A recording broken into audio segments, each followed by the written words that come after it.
Hello, hello, hello. Welcome to Community Education Call 3, according to this that Dylan posted. Thank God for him. Yeah, what's going on, everybody? I hope everybody's having a great day, a great Monday. And thank you for joining in with me.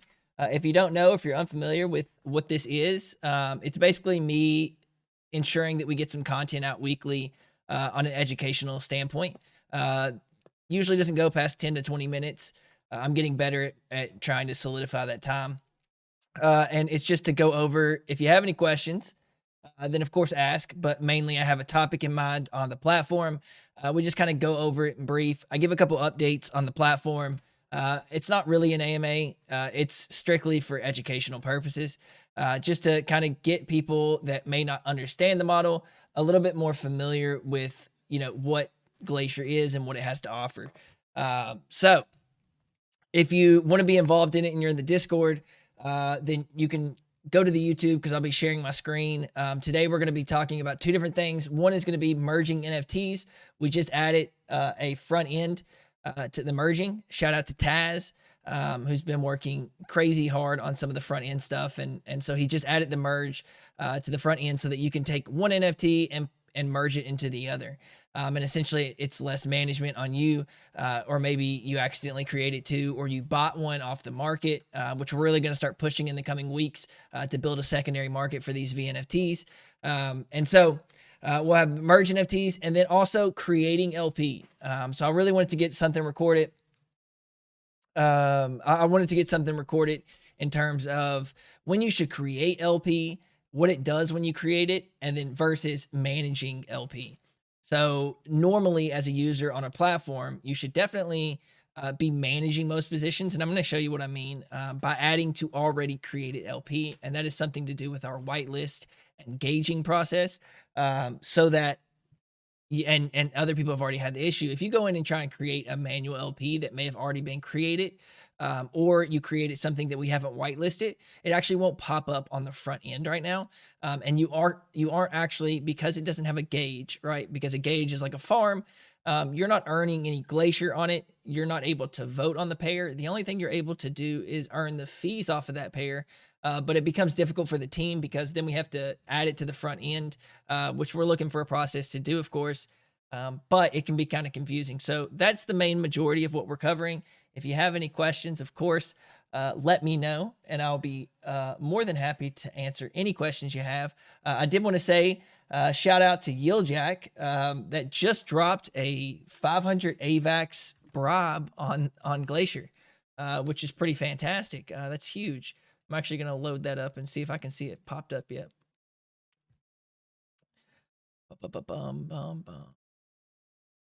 Jesus. Yieldjack went nuts, man. $8,000 worth of AVAX. Shout out to them. What a great partner, and they're really getting involved. So that puts that up to, I think that doubled our bribes this week. So absolutely fantastic. It's great to see partners getting involved. And we're probably going to be doing the same for the Glacier pair, and other partners. Hopefully will stand up and say, this is what works, and we'll continue bribing so that you get the better returns on your V Glacier. If you didn't know, when the price actually of Glacier goes down, the APRs go up for voting. And the reason that is because there's the same amount of V Glacier out there, right? Unless, of course, a massive amount hits the market or something. But the same amount of V Glacier holds its weight. So as it goes down, it's just cheaper to get the same amount of Glacier. And the voting mechanic works based on how much V Glacier's out there, and how much your V Glacier position is in comparison. So actually, when it's obviously a better value proposition for you all as the price goes down, and it's intended to do that. It's a GameFi mechanic of eventually the risk versus reward outweighs itself, and then people want to ape into Glacier to kind of get into these rewards. So yeah. Just give me a second and I'll go ahead and share my screen, and we'll talk about the merging process. Let's see. Let me make sure there's no questions. Austin's got real life peeking out of his screen. Yeah, my woman's using the ring light that I used that was technically hers, so I can't be too mad. So now I don't have a ring light, so I look like I'm in crappy lighting, and the 4D wall's been lifted. You can kind of see in the back now. So, welcome to my basement where I spend all of my time. Let's see, anything else?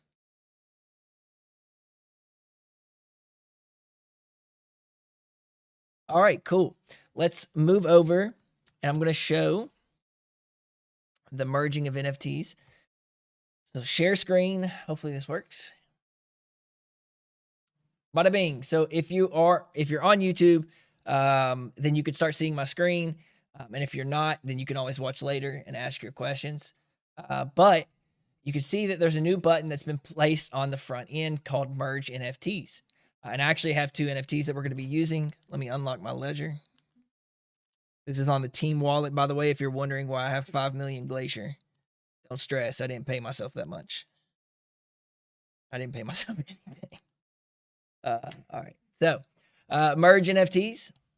And you can see what happens here is token 277, right? My NFT 277 actually needs to be reset, but I'm not going to reset it because I want to vote this epoch. But I do have some other ones that I just have as like testers. So 363 and 364, I've already went ahead and reset on the contract. And if you want to know where you do it, it's the voter contract here. You just go to Snow Trace and write as a proxy, and then go down to reset and put the token ID, the NFT ID that you're going to be doing, right? So 364, 363. I just went here and connected my wallet and did 2 separate transactions for 363 and 364. So that's how I reset them. And now that they're reset, I'm going to go ahead and merge these two. So I have 364, 363 selected, and you can see none of my other ones can merge. I'll merge NFTs. And by the way, I switched to Rabbi, whatever you want to call it. And good God, the experience is just tenfold. So now I've merged it, and we're gonna see what comes out of it. Do.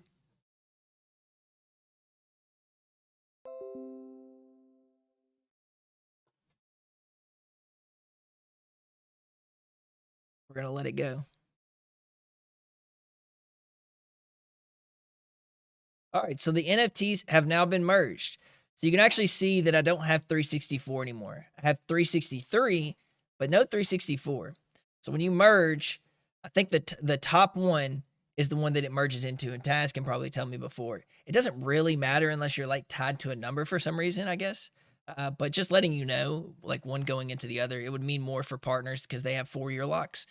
But yeah, so with that in mind, let's get to the actual educational topic that we want to discuss today. And that is creating LP. And the reason I'm even bringing this up is because I saw a lot of the Wonderland folks come in and having some issues creating the LP. So you can see here that there's a create a pool option. And here you can actually create custom pools, right? You can deposit stable or volatile and set up a new pool. You actually, as a user, don't want to do this unless you just want to create like your own token. You can, of course, create liquidity on our decks without being whitelisted, but you won't earn anything as far as Glacier or be able to vote on the pair because we have to whitelist it, and we do that so that we can make sure that there's no crud getting through the cracks and people are like kind of scamming the system. So with that being said, the best way to do it, if you have 2 tokens that you want to kind of LP, right, 50-50, like the W memo, you'll actually type in W memo here, and instead of creating a pool, you'll actually want to manage a position of that pool. So you'll just click manage here, and then you'll do your 100% here, and then you'll get your secondary token here. And everything's already defaulted in. I can't switch these tokens. I can only deposit. It already selects volatile because the pair's already been created, and then I can deposit and stake, right? And that is an absolute necessity because if I were to try and do this pair again, let's say I'm a new user and I don't know what the hell I'm doing, and I do like W memo and WaveX again, right? And I try and create a stable pair, let's say. That is going to screw up not only your LP, but you won't be able to see it on the front end. You won't earn any Glacier, and you'll have a screwed up position. And then we'll have to fix it. So the goal here is to let you guys know that make sure you're verifying where you're putting it in. And 99% of the time, as a retail user, the goal is to manage the position here rather than create a pool. We will usually create pools, and I think that there's probably something we can do on the front end to better cater to people, where we can do better about like where to manage and stuff like that. But again, the create a pool is a kind of a necessity because it's a decentralized exchange. Anybody could technically list tokens with us. However, getting a gauge is kind of important to the success of that pair, and creating the correct kind of pool is kind of because if you have like a WaveX USDC pool and you make it stable, again, those are not two correlated assets, and correlated assets would be like USDC, USDT, some kind of liquid staking derivative token. Those would be stable pools, right? And I think we only have a couple stable pools, if I'm not mistaken. We actually don't have. Yeah, here we go. We only have 4, right? And one of these 2 are liquid staking derivative tokens. And so there's not a lot of stable pools anyway. If you ever had a guess, 90% of the time, what you're going to be depositing is going to be a volatile pool, if I had to guess, because we don't do a lot of stable pools on Glacier. But yeah, that is the majority of what I wanted to discuss today. We're already hitting our 13 minutes. Does anybody have questions? Obviously, the market's looking bad everywhere, and Salt Lake Forks are taking a big hit. But we have huge announcements coming up. We just got Wonderland DAO. Let that sink in. That's crazy to me. That was my first DeFi protocol that I was ever in on AVAX. It was my first protocol ever, but also on AVAX. And it's why I became an AVAX maxi. And now, they kind of chose Glacier. And that's phenomenal. You know what I mean? I'm pretty hype about it. It looks really cool for us and the team. And I think we're solidifying our spot as the de facto hub of AVAX native, protocols, which is also, you can be seen when you have somebody like Yieldjack making an 8K bribe on the pair, which is fantastic, man. I'm just so excited. They've done so well on Glacier, and everything's going really well. And short-term price action be damned. It's going to get vicious when we get into a bull cycle. I cannot wait. All the stuff we're building, the team's excited. I'm excited. We're pushing out a lot of good shit.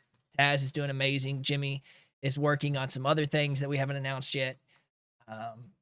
Avery and Top Gun are doing some cool marketing stuff for our VNFTs. Yeah, dude, I'm excited, man. It's easy to look at certain metrics and be upset, but I try and make sure I understand that like we've accomplished a lot in 3 epochs, and this is a long-term game. Glacier's going to be here next year, the year after that, and we're going to continue reiterating on ourselves and making ourselves better with our upgradable contracts, and we're looking to add dynamic fees. I've brought Dog in from Ramsey's as a closer advisor to me to kind of help me map out bribe efficiency with new partners, and we have Forker that's looking at the macroeconomics of things and sending out reports to you guys, and we're all busting ass. We're busting ass, and it may not show in the charts right now, but it doesn't mean that it won't in a very impactful way later. So yeah, that's what I have for education. I'm glad we got another one out. We'll do another one next week. If you have suggestions on what to do, if you see like confusion in the chat, you as a community member, the best thing you can do is make a suggestion for it and just at me. Cause like, if you don't at me, then it's kind of hard to keep track of. But if you at me, then I can at least go back and look at it. Because if there's something confusing or something that could use more clarity, it's the perfect platform right now to do these kind of things, just so that I can, have something in mind. Because the goal here, like I said, is to have a consistent way. Because I love doing live broadcasts more than I like trying to record videos, and I like kind of like doing this raw. And so it's the easiest way for me to come on here, educate, have it short and concise, or short for me, I guess, and get information out to you guys week over week, so that eventually we have a catalog of the entire platform on an educational basis, and we can kind of send new people there, or we can chop up these videos and give them out to users. So I think it's definitely something I want to keep up with. And I hope you guys enjoy them, and I hope people that are watching on YouTube or whatever else find some value in them, because they're going to continue to, to be here. But if nobody else has any other questions, I'll go ahead and give it a rest for today. And I appreciate you joining in with me. And I hope that you learned something, especially about the new merge feature. Shout out to Taz, add him in the chat and say thank you, because it was a highly requested feature, and he got it done within like 3 days. So shout out to Taz. LP airdrops are done. If you didn't catch that in the announcements, the LP airdrops are done. So that was a bitch and a half to do. I don't think we'll be doing any kind of airdrops like that for quite some time. We'll find new ways to incentivize people, but it's not that. We also talked to a new protocol, a very big protocol that's on some other Solid Lead dexes that are huge bribers, and that also have a system in place that is only on Thena right now, that increase their volume substantially, like substantially. And it's not the concentrate liquidity thing, by the way. It's something on top of it. It's a layer on top. So really cool stuff we're building, guys. Hope you're, DCAing in or finding some support or doing what your investment strategy is, sticking to it, and enjoy the rest of your week. If I don't speak to you again, we have the drift on Wednesday. Do we have anything else, Dylan? I don't know. We have the drift on Wednesday, happy hour on Wednesday. We might get some others, but we have Anchor. We have Anchor on. I was gonna say we haven't announced it yet, but we have Twitter Spaces with Anchor staking on Friday. Yeah, I think that was at 11 Eastern. Yeah, they usually rake in about like 50 to 60 members on their Twitter Spaces. We'll a lot be of new having people. that this week. But yeah, we've got the drift and happy hour on Wednesday, and I'm working on another Twitter space this week, but it might end up being next week. So I'll keep you guys posted on that. And we'll actually have 2 competitions this week, and we'll have the information out on one of those tomorrow. Oh, Jesus Christ! Have you seen that Chloe account on Twitter? No, I haven't. I'll send it. It's completely irrelevant to this, but yeah, it's been a good week.